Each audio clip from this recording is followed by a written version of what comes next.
Welcome to Conversations with Toy, a blogcast tackling life one episode at a time. This is the time to air out life's craziest moments. This space is all about speaking about life's hang-ups and ways in which we can leave better than when we started. Topics are all about ways we can find space to be better in life, love, mental space, and health.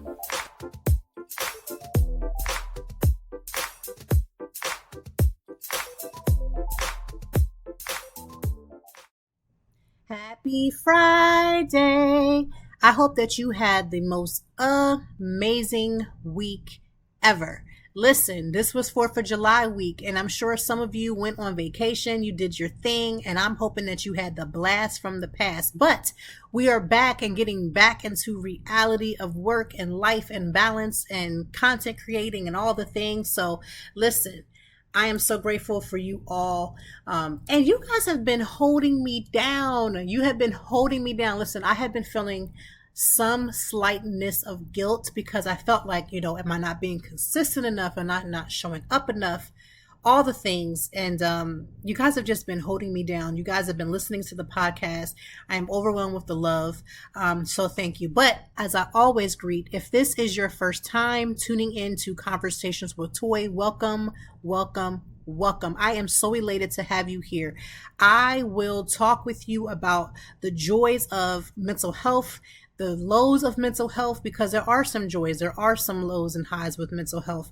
We talk about things that are happening in these internet streets, and we talk about what it is that we can just bring and add to our life. Listen, I get it. I know that life can be so stressful sometimes, but I assure you and adjure you that, listen, there are going to be moments in time when you just simply do your best. Sometimes simply just showing up and doing your best. And I have shown up, done my best, and something has completely flopped. Failed, everything, right? Flopped and failed. So if you feel like I've shown up, I've taken my steps, I've tried to be consistent, but I'm still not seeing anything happen, you're not alone. Let me say that one more last time. If you've had something that you have shown up and you have tried to be consistent, if you have done all the things and you feel like you are alone and it is not working, listen, it happens. You are not alone. I have been there. I have done that. I have a t-shirt, all the things. I have failed. I have failed dramatically. I'm talking about that super fail where you're like embarrassed to no end because not everybody knows your failure. I've been there, right? And I've had those quiet failures where only you and God knows that you failed, but you know you failed, right? I want you to be encouraged that one of the things that I know that nobody I didn't have to read a book. I didn't have to read a journal entry. I know that if you continue on and push on and stay consistent in spite of how you're feeling, because let me just say, failing hurts. It sucks. I don't even know what other adjective to say for it, but what all the adjectives that are the most negative that you can think of, it's all those things and then a little bit more. It's all those things and a little bit more. But I do know that there is always a joy that when you know you've hit rock bottom, like when you've hit rock bottom and you feel like you're crawling to the gravel and it's like you can't get any further. Normally you feel like you can't get any further, and there are times when you find you can. And then there are times when you have no place to go but up. And I know it sounds so cliche, but I promise you, it may take a long time to pull yourself out of that feeling, out of that lifestyle, out of that drama and trauma, but it can and it will be done.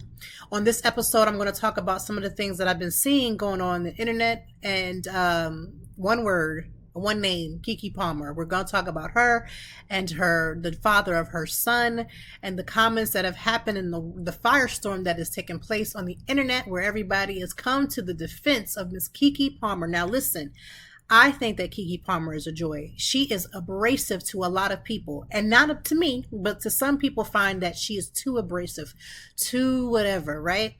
But the one thing that I enjoy watching Keke Palmer is that she says the things that she wants to say.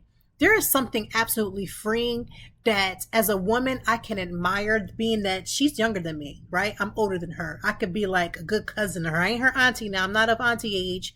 I'm not her auntie. Don't do that. I don't know why we get so offended as 40-something-year-old women. We be like, don't be calling me auntie. I am an amazing aunt, but it's the little people that call me aunt, right?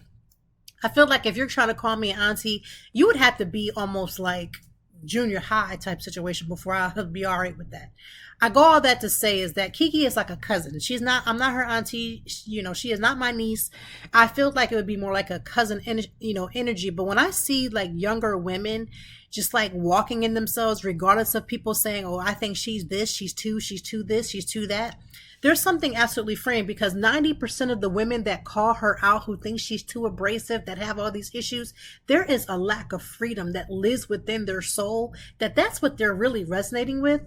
Literally think about every person that you've ever heard that's seen a young woman that's free in her body, free in her mind, free in her soul, and she just shows up as authentic as she wants to be. And there's some old, bitter, older woman that's sitting over there saying, she's too this, she's too that. Nothing irritates me more than to hear an older, seasoned woman who could be such a valuable lesson, a valuable person, a valuable connection to a younger woman, but they sit there and say some of the most derogatory, ignorant, rude things. What are you doing? Older ladies, my aunties, my real aunties, the auntie age, y'all older than me. Okay? I need you to understand that when you sit around talking about what a younger woman could be, what she should be, even if that younger woman, listen, I have been one of those younger women that people have looked down and said, she's always going to be, she ain't going to never be. Aunties, there's so much power that you possess that you could use for good.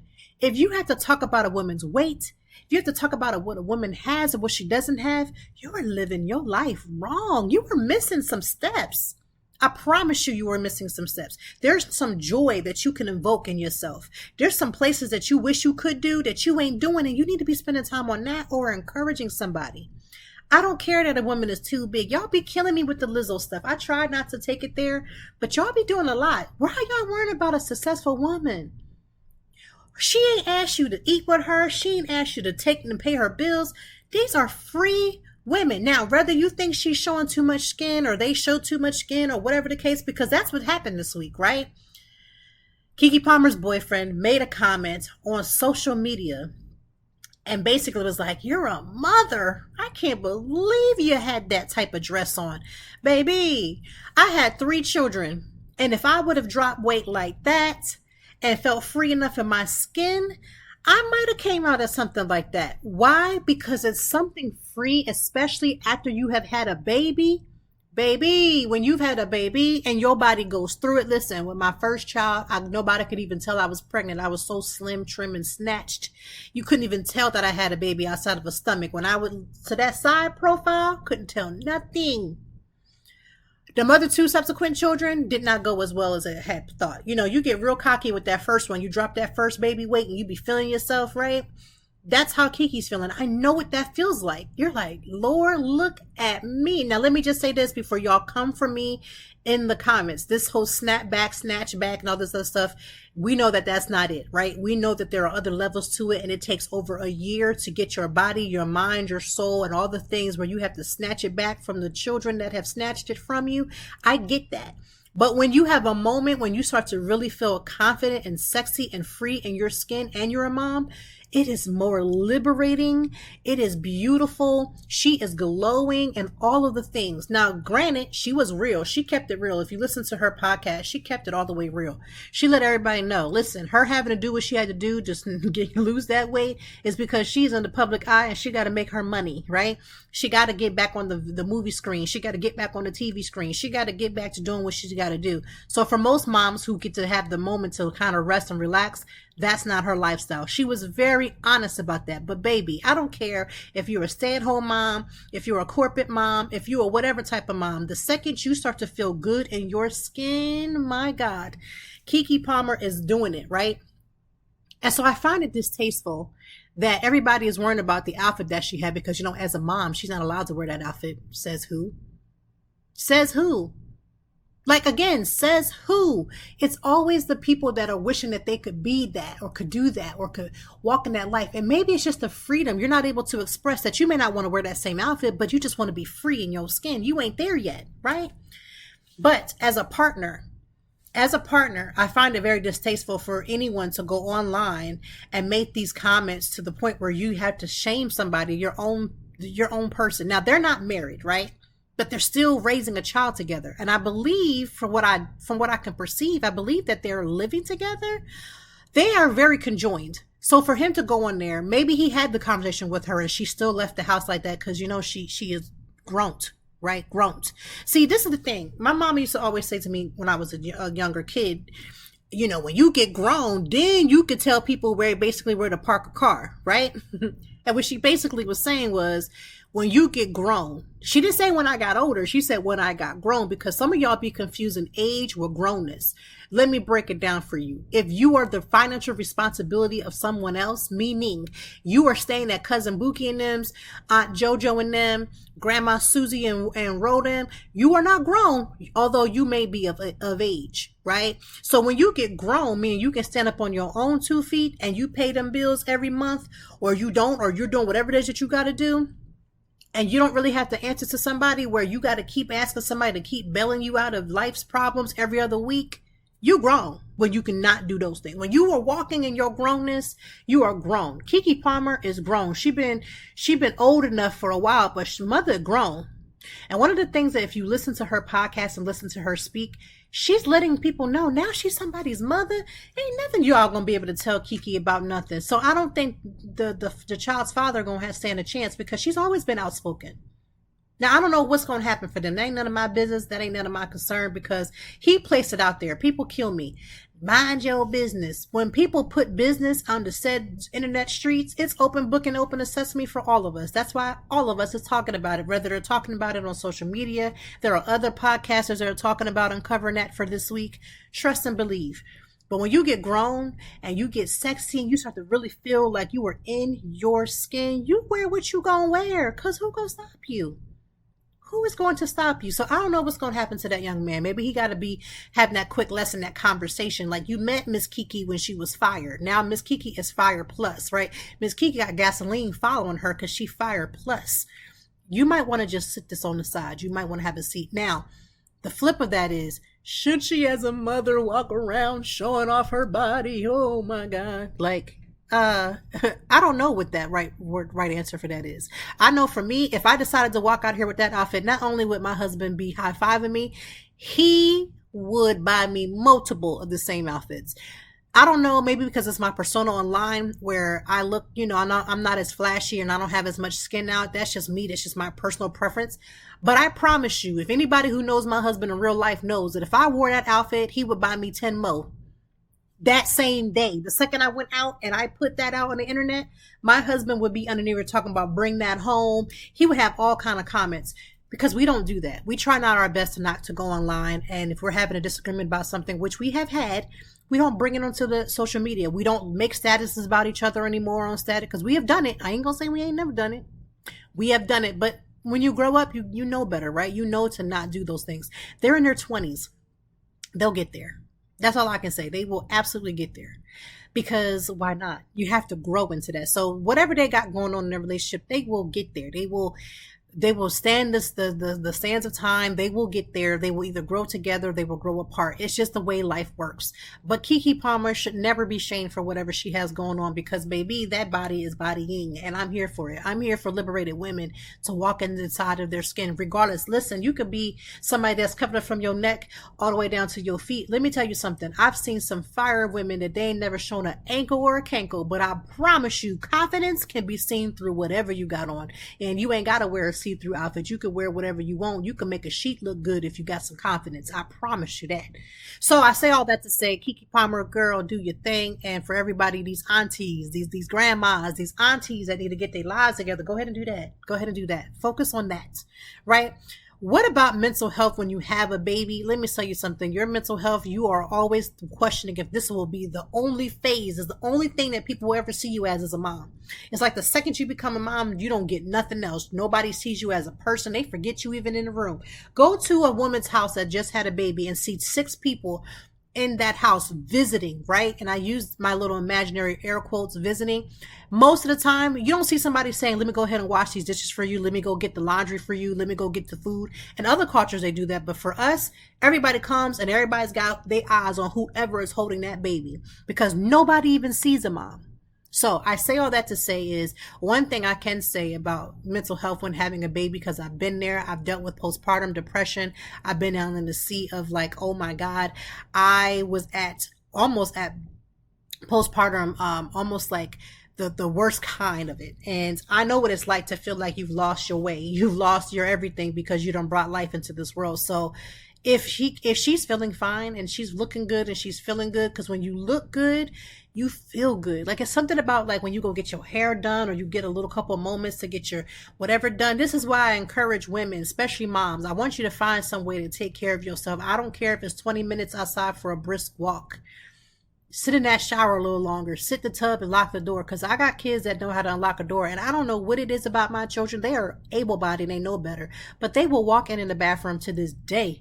I have no privacy. So I'm always about team, get the heck out the house and get some low time. So ladies, women, let's work on that.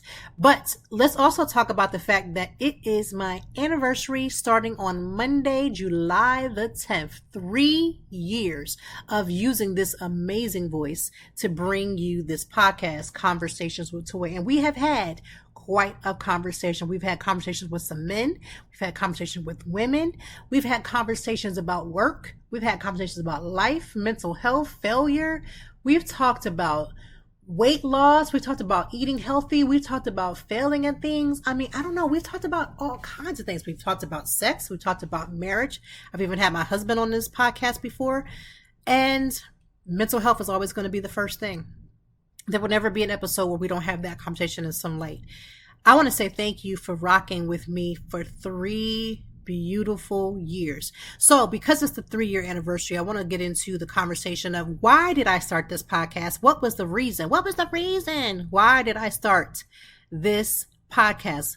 I also want to talk about the things that I've learned while podcasting and some things you could do to support. That's right, support. And it's free $99 for those that's like, Lord, she about to get a GoFundMe.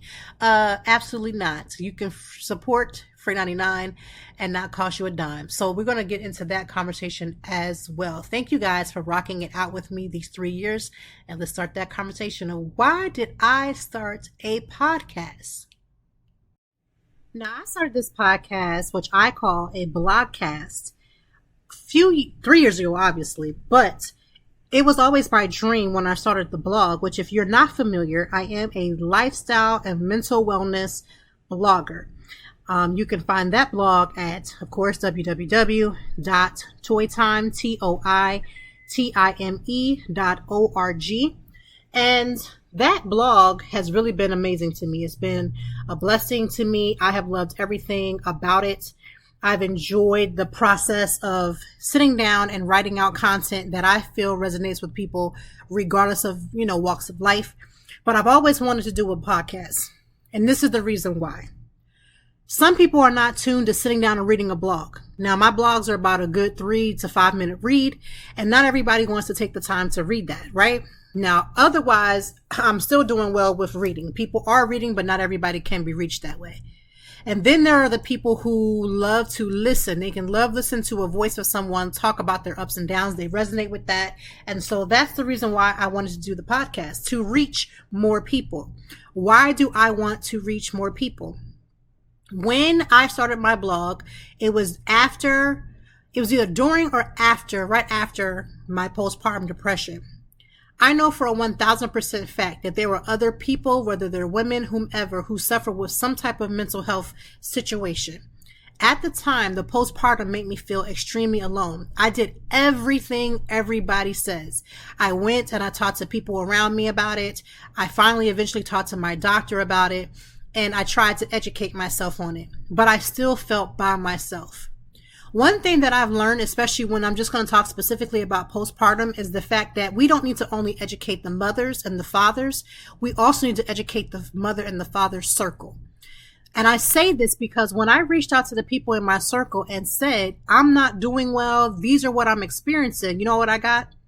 Well, you should go to sleep when the baby sleeps. 9 times out of 10, when that baby is asleep, the last thing I'm thinking about is sleep. I'm thinking about, did I eat a meal? Did I wash my behind? Because I need to get myself in the shower. I have 2 other kids at the time, specifically when I had all 3. And at one time, I only had the next child. So it's like, There's somebody else to take care of. There's somebody else that needs my attention. Sleep at the time when the baby sleeps helps to give you a 5-second break, only for me to wake up and realize that sleep was not my answer. And during that time, I felt alone. I felt like, what type of bad mom am I that I can't even control my emotions? I can't control the way that I'm feeling, and I don't want to hurt myself or my baby or the other members of my family, but I feel by myself and there's something not quite right, but I didn't know what that not right was. And so I made a promise that if I got through that and when I got through it, that I would be a voice for other people to feel comfortable enough that even when they couldn't say it out loud, that they were struggling, that they knew that if they listened to what I was saying or read one of my blogs, they would understand that I have them 100%. Meaning that there is another toy somewhere else in this world who doesn't have a support system like I did not have, who doesn't understand what they're going through like I did not understand. There are other people who are just not quite gathering what is happening to them. Now, whether that's postpartum or anxiety or schizophrenia or whatever it is that they may be dealing with, again, everybody, in my opinion, deals with some levels of some type of mental health, whether they want to admit to it or not, right? What we look at is the people who have the outward manifestations of mental health. Do you know that even the most well put together people who have all the money, have all the things, they still deal with, are they worthy enough? They deal with the feelings of, I'm not smart enough, or this is not maybe my thing. I need to figure this out, or I don't have enough information to figure things out. Like, people are literally struggling in this world every single day and every single moment. We only highlight when they are being, 302'd or placed in a hospital, or if they have to be placed in a mental institution, or you see them on the streets where they look like they've lost their minds. That is what we attribute to mental health. Mental health could look like a student that's in a classroom that looks like they're having these mental outbursts. They're having behavioral issues, but what they're dealing with is mental health. They look like they're not always gathering the information for. So when people realize that, again, mental health looks like normal people every single day that look like they're struggling in one area. And can I just say this for anybody that's listening, especially parents, even when you have a child that's having some type of negative attention or they're having some type of negative outburst, it's still trying to tell you something. I just watched a movie, which I encourage all of you to do.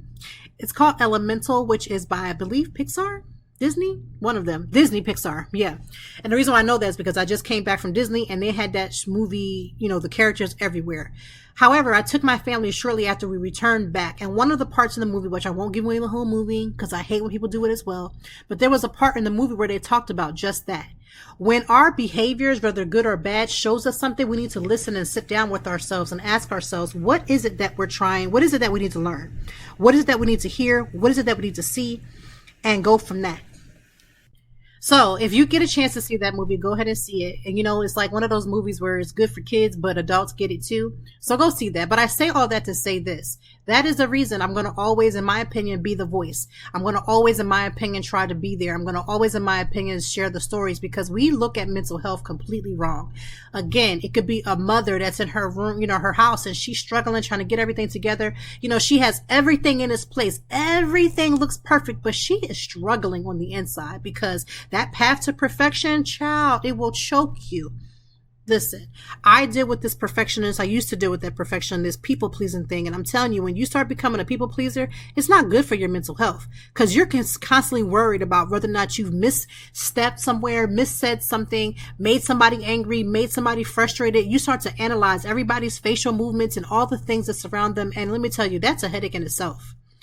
And so I recognize that, again, I feel like we have to have these conversations because some people have this thought process. Unless you're out of your head and you look like you're having the worst day in your life. This is why I'm against always recording people at their lowest moments because, listen, although it will be a testimony for them later on when they get to the other side, they have to look back and know that the entire world was watching. Now, again, there's a balance in that because sometimes in recording you can prevent and show evidence to people who need it the most. I get it. There's a balance to everything. But again, what if our old worst moments was recorded? Think about that. When I think about that, I'm like scared to death because I don't need everybody seeing me when I'm at the worst moment. I remember one time I was having a moment where this was during the pandemic. Now, my husband and I have talked about this on the podcast, and I have talked about it, I believe. Maybe I never talked about this the way I felt in the moment, but let's just get there. So during the pandemic, again, everybody was like, oh my God, we all need therapy. All of a sudden, we all are having mental health. It became socially acceptable to say, I'm not okay today. But I remember when I first started off in this journey and telling my story, I was told by so many people that I overshared. You're telling too much. You're doing too much. And I'm like, I'm not going to stop. So my thought was, and I still feel the same, if you didn't want to hear me talk about something that I knew everybody was suffering through, then you just should not listen. You shouldn't follow. You should just leave me be. But I'm going to continue telling the story. And I remember one time during the pandemic, this is when we were shown enough locked down. So there was no place to go, and I was just struggling in the house. And let me just tell you what my thoughts were. I kept thinking about my parents and my family members, my brother and my sister and my nieces. Like, what if something happens and I don't get back, right? Because I live in Philadelphia. My family lived in Lancaster. You know, that's only 2 hours away, but I wasn't chancing it. You know, I just wasn't. So FaceTime and phone calls just wasn't enough. And I remember playing gospel music over and over and over again because I needed that comfort. Now, gospel music, not only because I'm a preacher's kid, but because my mother was a choir director, those songs bring peace to me. And there were many times when I would hear those songs and it would just make me at peace, but it would also make me frustrated because I was like, I need to get around my mom. I need to get around my family. I need to get around my siblings. And I remember one time I was having this moment where I was like, I'm already felt overwhelmed. I was already dealing with a level of anxiety before we got into the pandemic, right? Because listen, I was listening to the news and I was like, you know what? I bet you we about to go on pandemic. And so I started doing things to prepare for that. And I have to be honest with you, a part of that anxiety was fear. Like I was so scared, like what happens? And then I had some family members, like my grandmother and some aunts that literally were going through the worst. Like they were in the hospital, they had to be incubated. Like it was, whew, I tell you, I was stressed, right? And one of the things I remember doing, I was telling my husband, like, I got to get to I got to get some therapy because again, I was doing therapy before the pandemic. And so when everything shifted, like all the appointments got booked up. So I remember one time having to utilize my plan. Now it's like a red light plan. So it was like a red is like, you don't want to get to red. Like you're beyond red. Like green is where you want to coast at. And if you start to get to yellow, you know, you're in a danger zone, but you're not out of control. But once you hit that red is not where you want to be. And I remember hitting that yellow and I was like, listen, I got to get into the car and I got to get to my own space because I couldn't just go anywhere. And so I was sitting in the car for moments at a time crying because it was so overwhelming. I didn't want my kids to see me. And it's not that I didn't want them to see me because I didn't want them to know that I had emotions, but I didn't want them to feed off my energy. One thing in our house is that we're very open about therapy. We know who's going to therapy because everybody in our house gets therapy, and we know who's having therapy today. And if you need therapy, let us know, and all those things. So them seeing me upset or seeing me frustrated is not a problem. What I didn't want for my energy was so that I can keep the atmosphere in the house as light as possible because we were dealing with heavy things. So I would get into the car and I'm crying. And I thought about all the times, again, in the midst of crying, eventually you come out of that, right? Eventually you mellow out. Eventually you get your emotions together. Eventually the anxiety does leave eventually, right? But at moments like that, there are podcasters that I listen to when I feel like that. There are certain songs that I go to when I feel overwhelmed. And so again, I'm never going to not stop using my voice. I'm just never going to stop using my voice. I'm not going to stop writing just because it makes people uncomfortable. I wrote about my hysterectomy and people were all up in arms, but the people who get it, right? I'm not everybody's tea and it wasn't for everybody. But let me tell you, when I went to my hysterectomy, I couldn't find nobody that blogged about what I was truly about to expect and go and happen. I wasn't hearing about people saying, okay, yeah, the hot sweats, but nobody was saying, listen, I was in that bed and feeling like I was in a pool, right? Because that hysterectomy hit me almost 24 hours after I got home. Right? And then the pain, the extreme pains that I was in and what to do while I was sitting down and all the things that I would need. Nobody had a blog that said that. So I wrote one. It's about being a voice so somebody else can be inspired. What if me talking about my journey inspires another young person to talk about their journey, right? And in talking about their journey, not only does it free them, but it frees somebody else because they say, well, if she can do it, surely I can. Yes, do it. There is so much space, but there's space for all of us to get in here and use our voices. And that's what it's all about for me. I want to use my voice. I want to inspire. I want to help, because I know that there's another toy somewhere. There's another toy in another country. There's another toy around the block. There's another toy in another state. There's another toy somewhere else who is like, my God, nobody is saying those things. And I'm feeling like I was by myself. And when you said that, it made me feel comfortable in my own skin. It made me feel uncomfortable in my own house. It made me feel seen. Do you not understand when you feel seen? That is a blessing. I'm telling you right now, it is a blessing, because when you're not seen and you feel like you are just like imaginary, you just kind of like going with things, it doesn't feel good. But when you finally get seen, somebody sees you, you feel seen, and you feel like somebody heard you, and they're not judging you, and they're not looking down at you, and they're not pointing a finger of all the things you coulda, shoulda, woulda did. Listen, when somebody's in their lowest moment, telling somebody that you knew that they were going to be at their lowest moment, what does that do for you? Because we know what it doesn't do nothing for them, right? It makes a person feel worse. But what does that do for you? Because you can put your hand on your chest and say, yes, remember I told you you was going down the wrong path? Okay, and now that I'm here, I probably wouldn't even come to you, because all you want to do is gloat. I want to get picked up. I need somebody that's going to put their hand in the fire and pull me up. But let me just say this about putting your hand in the fire. Let me just say this about giving everybody advice. Let me just say this about, you have to be very circumspect that when people come to you, I am very honest with my friends. When they ask me advice about mental health or wellness, I check me first. What am I checking for? Am I strong enough to hear their story and not equate their story to my story? Am I strong enough? Am I in a healthy mind space that I can take on their journey or take on their situations, even if it's temporarily, without it causing distress to me or my home? I check my temperature first. And I know a lot of people would not tell you this, but this is exactly why they tell you on the plane to put the life vest on yourself first, to put the thing over the mask over your nose first. Because the second you try to help somebody trying to be a Johnny do-good, you might be doing more harm to yourself because you think that you're strong. Listen, I have had to tell some of my closest friends, I am not the one that can help you right now, but these are the people that you can speak to. I can't help you with that right now, but this is a resource that I use because I'm not strong enough right now. And maybe my friends thought that I was being mean. Maybe they felt that like I was, doing whatever. But at the end of the day, I was called self-preservation and taking care of myself, because the last thing I need to have happen. So check yourself first. I know you want to help other people. I love helping people myself, but I'm also honest when I'm like, you know what? I'm sorry. I might be able to be with you and, I can help you through something maybe when you're not able, when you've gotten through it, or maybe I'm just not there yet. But how about I can give you a resource because I can't do it.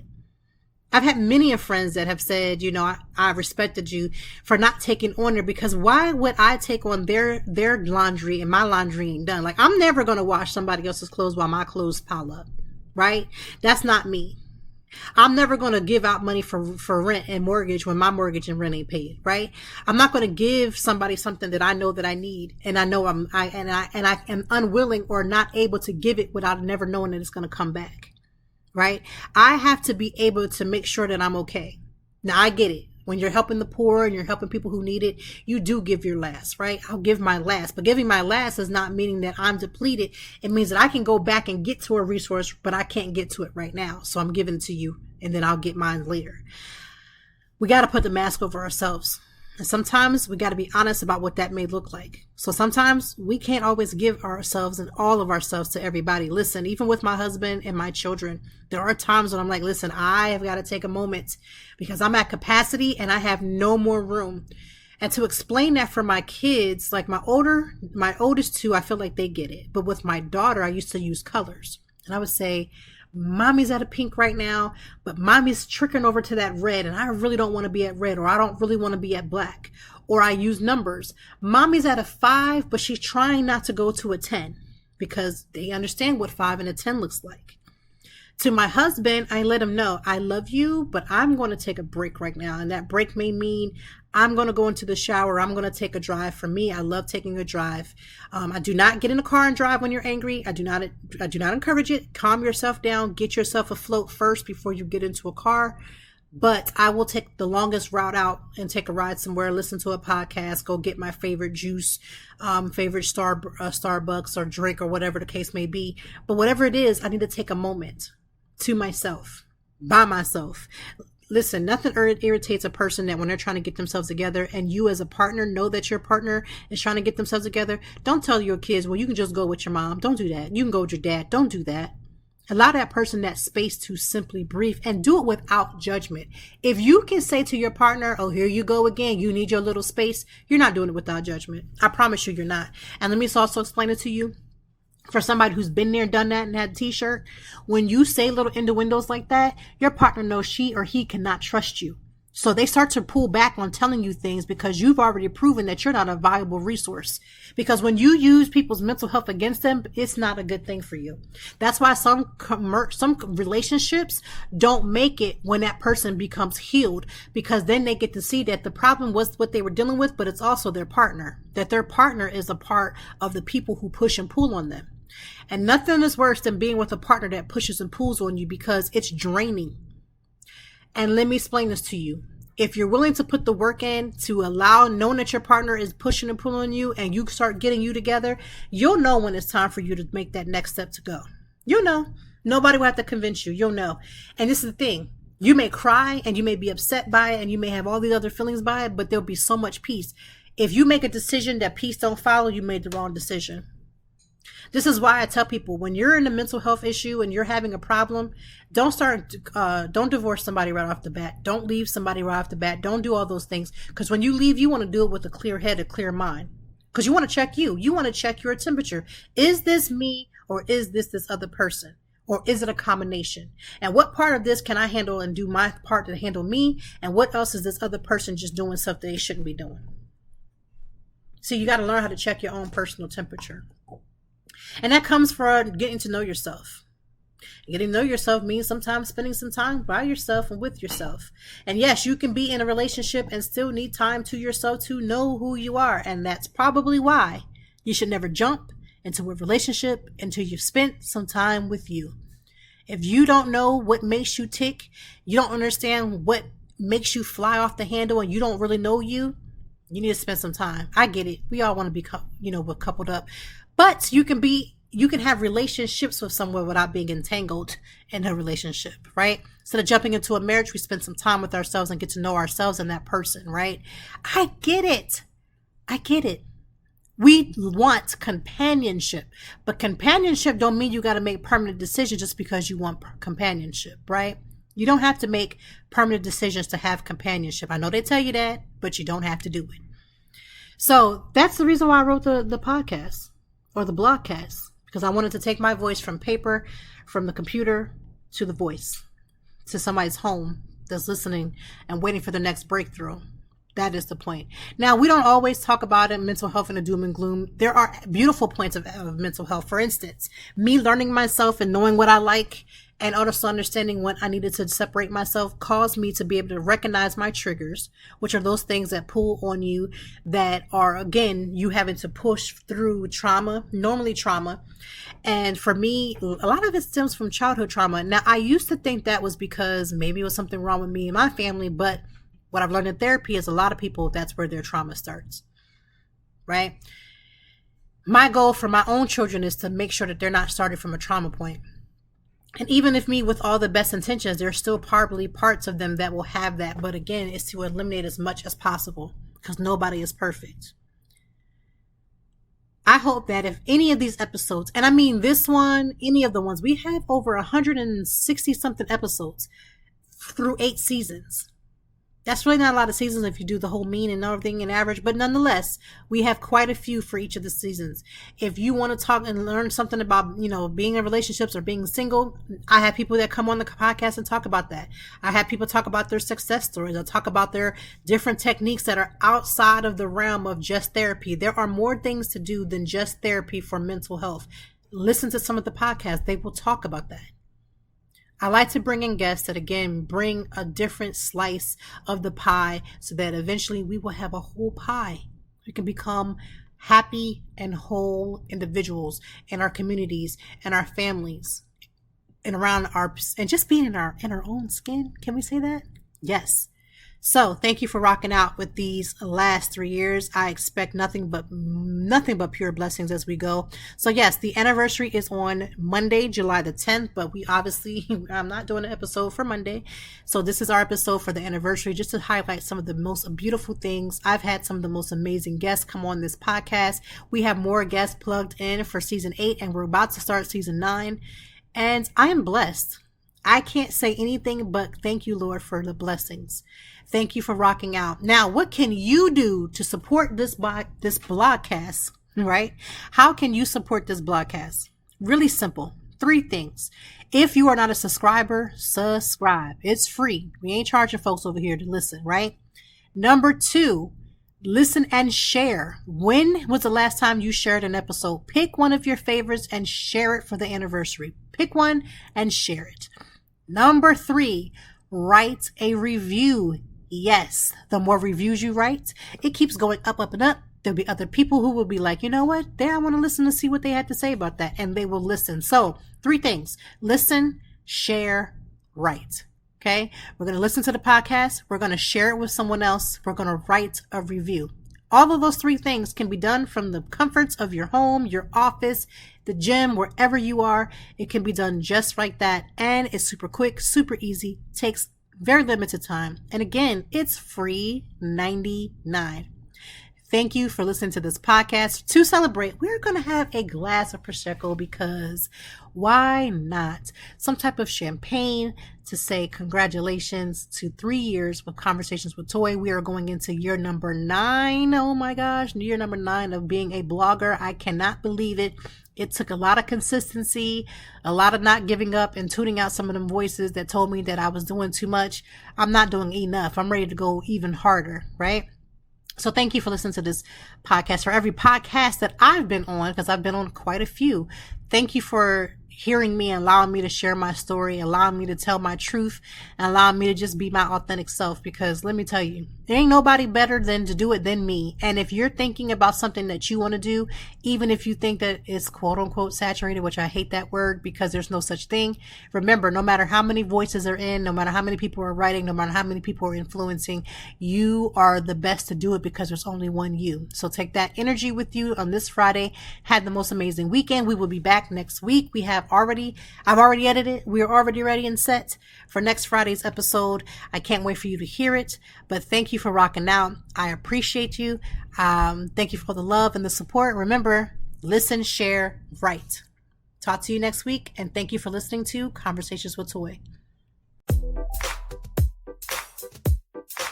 Thank you as always for joining me, and I know that even in the deepest or joyful conversations, that there's something we can learn and apply. Until next time, I hope that you are doing better. If not, we will be back to talk some more and handle it. Peace to you and yours. Stay grounded.